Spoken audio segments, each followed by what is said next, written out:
Beatriz! Full ahead! Ako'y naging apprentice sa edad ko na labing siya. Sumapa ako sa isang barko na wala akong kaalam-alam. Tanging nalalaman sa eskwela ang laman ng aking utak. Di ko alam na ang trabaho pala dito ay hinayuma. Sa araw-araw na gawain na para bang parusa.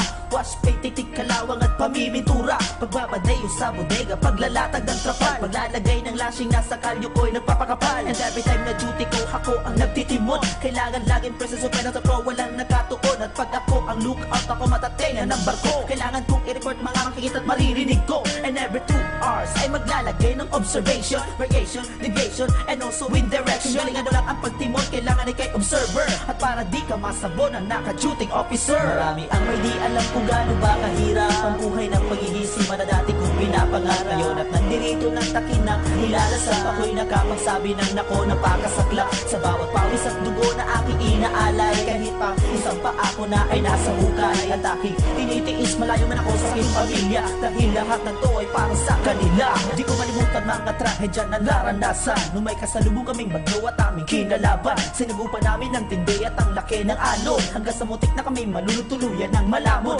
Lahat na kami nakalagjakit ang darasal na tahimik, kasi ang aming makina'y malapit ng tumirik. Pag namatay ang aming makina, kami lagok na. Buti na lamang at kami ay may nakitang isla. Kami tumago at nahupa muna ang bagyo. Kaso kami tagilid kasi may butas sa aming barko, kaya tumawag kami ng diver at agad pinasisid. Habang ang barko namin ay patuloy pa rin sa pagtagilid. Sa lahat ng kamalasan yun kami ay nakatakas. Iyan ay dahil sa malakas kami sa taas. Salamat sa Panginoon na sa amin ay nagligtas, at siyang gumagabay sa tinatahak naming landas. Marami ang may di alam kung gaano ba kahirap ang buhay ng pagigisima na dati kong pinapangarap. Ngayon at nandirito ng takinang nilalasap, ako'y nakapagsabi ng nako na pakasaklap. Sa bawat pawis at dugo na aking inaalay, kahit pa isang pa ako na ay nasa hukay. At aking tinitiis, malayo man ako sa aking pamilya, dahil lahat ng to ay para sa kanila. Ngayong ako ay nandirito, tinatahak ko na kahit gaano pa kahirap aking kinakaya. Mga trabaho mabigat, baliwala na sa'kin, kasi halos araw-araw ito aking gawain. Ang akala ng iba pagsiman ka ikay sagana, ang di nila alam sa likod nito ay pagdurusa. Pangungulila sa pamilya, pangangamba at pagtitiis, na ang tanging puhunan to ay ang aking dugo at pawis. Di makatulog na maayos, nagiligaw ang aking utak.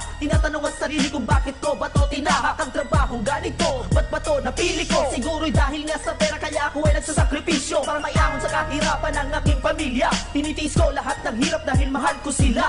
Sana lang mga pangarap ko'y aking makamtan. Marami ang may di alam kung gaano ba kahirap ang buhay ng pagigisima na dati kong pinapangarap. Ngayon at nandirito ng takinang nilalasap, ako'y nakapagsabi ng nako na pakasaklap. Sa bawat pawis at dugo na aking inaalay, kahit pa isang pa ako na ay nasa hukay. At aking tinitiis, malayo man ako sa aking pamilya, dahil lahat ng to ay para sa kanila. Marami ang may di alam kung gaano ba kahirap ang buhay ng pagigisima na dati kong pinapangarap. Ngayon at nandirito ng takinang nilalasap, ako'y nakapagsabi ng nako na pakasaklap. Sa bawat pawis at dugo na aking inaalay, kahit pa isang pa ako na ay nasa hukay. At aking tinitiis, malayo man ako sa aking pamilya, dahil lahat ng to ay para sa kanila.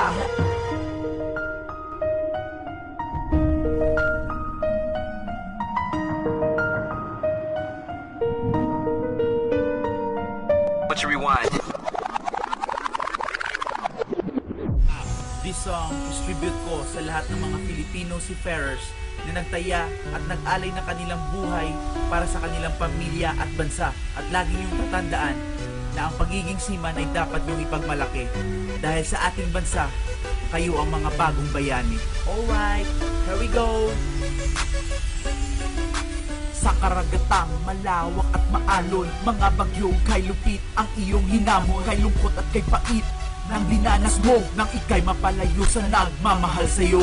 At sa tuwing nag-iisa, di mapigilan na lumuha, namumulat na mamaga ang mga mata. Trabaho mo sa barko, kahirap at delikado, kinaya mo ito para lang sa pamilya mo. Hindi lamang ikaw nalulungkot, nagtatambay at nagdudusa, pati pamilya mo sa'yo nag-aalala. Tangi mong natatanaw mga isdang lumulutang, at sa gabi na may mga bituin at buwan. Kalusugan ay ingatan niya ng tanging payo ko. Tataganan yung sarili, lakasan ang loob mo, at dyan sa isip mo alisin mga problema. Magdasal sa Diyos Ama at hindi ka mag-iisa. Ito ang buhay na pinasok mo, ang pagiging seaman. Dugot pawis inalay mo para sa ating bayan. At kahit anong pagsubok ang madaanan mo, itaas ang noo, ikaw ay Pilipino. Ito ang buhay na pinasok mo, ang pagiging seaman. Dugot pawis inalay mo para sa ating bayan. At kahit anong pagsubok ang madaanan mo, itaas ang noo, ikaw ay Pilipino. Ito ang profesyong pinasok mo, ang pagiging seaman. Kalungkutan ay labanan kasama sa iyong larangan. Pagkagising sa umaga, kalendaryo lagyan ng marka hanggang sa araw na matapos ang iyong kontrata. Inikot mo ang buong mundo, dugot pawis inalay mo. Kahit na maalim pa o kahit na may bagyo, walang tamang oras ang pagtulog at paggising. Iniisip ang pamilya kahit habang kumakain. Dapat mo ring tandaan, pag ikay napagalitan, wag na wag mo dibdibin dahil wala tong personalan. At ito ang masaklap,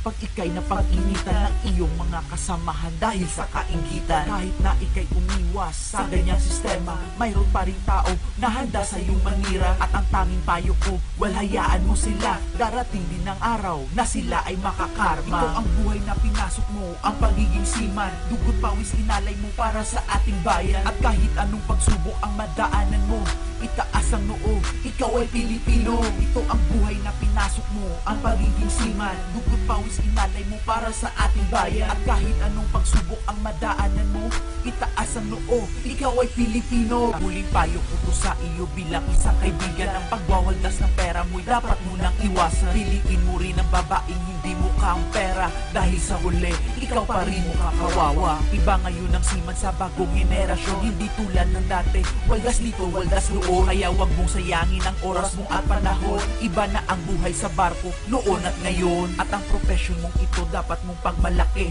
Pagsisilbi mo sa bayan, isa ka ng bayani. Dakilang mga dolyares na iyong nakikita ay pambayad din ito sa utang ng ating bansa. At pag ikay umasenso at biglang yumaman, lumingon sa pinanggalingan, pamilya'y huwag mo kalimutan. At higit sa lahat, magpasalamat sa Panginoon na siyang gumagabay sa iyo mula noon hanggang ngayon. Ito ang buhay na pinasok mo, ang pagiging seaman. Dugot pawis inalay mo para sa ating bayan. At kahit anong pagsubok ang madaanan mo, itaas ang noo, ikaw ay Pilipino. Ito ang buhay na pinasok mo, ang pagiging seaman. Dugot pawis inalay mo para sa ating bayan. At kahit anong pagsubok ang madaanan mo, itaas ang noo, ikaw ay Pilipino. Ito ang buhay na pinasok mo, ang pagiging seaman.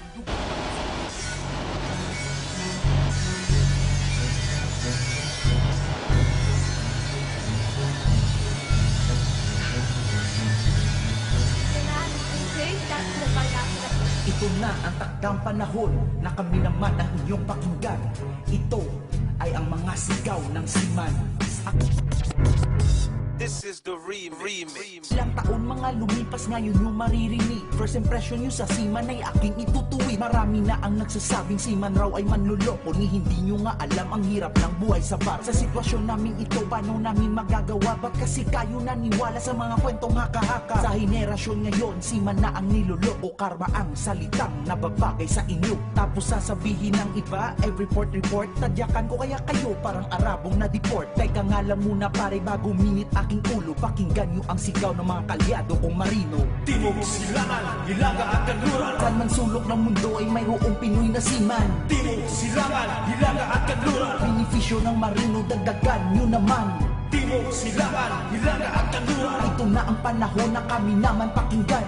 Timog, Silangan, Hilaga at Kanluran. Kung wala ng mga seaman, paano na ang ating bayan? Ako'y natatawa sa tuwing maririnig ko na ang mga seaman daw ay manloloko. Tanong ko sa inyo, naisip nyo ba kung paano? Nasa gitna ng dagat ang aming barko. Kami ay nasa puerto, ang daming ng trabaho. At kung makalabas man, oras namin limitado. Nasa tao lang yan pre, kahit na iyong talian. Kahit buong oras mo pa itong babantayan. Pag tao'y gustong manloko, hindi mapipigilan. Hahanap at hahanap talaga ng paraan. Baka hindi nyo pa siguro narinig ang bagong uso na ang mga seaman na ngayon ang niloloko. Paano naman kasi lagi kaming nasa malayo at ang daming umaaligid sa inyo na mas gwapo. At ngayong alam nyo na ang sigaw ng mga marino, kami inyong ipagdasal buhay buhay namin ay delikado. Timog, Silangan, Hilaga at Kanluran. Saan man sulok ng mundo ay mayroong Pinoy na seaman. Timog, Silangan, Hilaga at Kanluran. Benepisyo ng marino, dagdagan nyo naman. Timog, Silangan, Hilaga at Kanluran. Ito na ang panahon na kami naman pakinggan. Timog, Silangan, Hilaga at Kanluran. Kung wala ng mga seaman, paano na ang ating bayan? Hindi ko nga alam kung ba't ang daming naninira. Sa mga katulad naming buhay ang nakataya. Tanong ko lang, sino ba ang mas maraming manluloko, manduruga, sindikato at naninira ng tao? Kaming nasa dagat ba naglalayag sa malayo, o kayo na nasa lupa, tentasyon dyan na tumubo? Ito ay simpleng mensahe para aming ipamulat. Pag siniraan nyo kami, ililibing kayo sa dagat. Kaya wag maliitin mga sertipikadong seaman, dahil sa amin nakasalalay ang utang ng ating bayan. Kung hindi nyo makukuha tupiko nitong awitin, hindi man itawag yan kundi bulak sa paningin. Sigaw ng mga marino, ngayon nagkaisa. Paano kami aaseso kung kami hawak nyo na? Ano kaya kung kayo naman dito sa aming sitwasyon? Sigurado akong ganito rin ang isisigaw ngayon. Timog, Silangan, Hilaga at Kanluran. Saan man sulok ng mundo ay mayroong Pinoy na seaman. Timog, Silangan, Hilaga at Kanluran. Benepisyo ng marino, dagdagan nyo naman. Timog, Silangan, Hilaga at Kanluran. Ito na ang panahon na kami naman pakinggan. Timog, Silangan, Hilaga at Kanluran. Kung wala ng mga seaman, paano na ang ating bayan? Timog, Silangan, Hilaga at Kanluran. Saan man sulok ng mundo ay mayroong Pinoy na seaman. Timog, Silangan, Hilaga at Kanluran. Benepisyo ng marino, dagdagan nyo naman. Timog, Silangan, Hilaga at Kanluran. Ito na ang panahon na kami naman pakinggan. Timog, Silangan, Hilaga at Kanluran. Kung wala ng mga seaman, paano na ang ating bayan? Timog, Silangan, Hilaga at Kanluran. Saan man sulok ng mundo ay mayroong Pinoy na seaman. Timog, Silangan, Hilaga at Kanluran. Benepisyo ng marino, dagdagan nyo naman. Timog, Silangan, Hilaga at Kanluran. Ito na ang panahon na kami naman pakinggan. Timog, Silangan, Hilaga at Kanluran. Kung wala ng mga seaman, paano na ang ating bayan?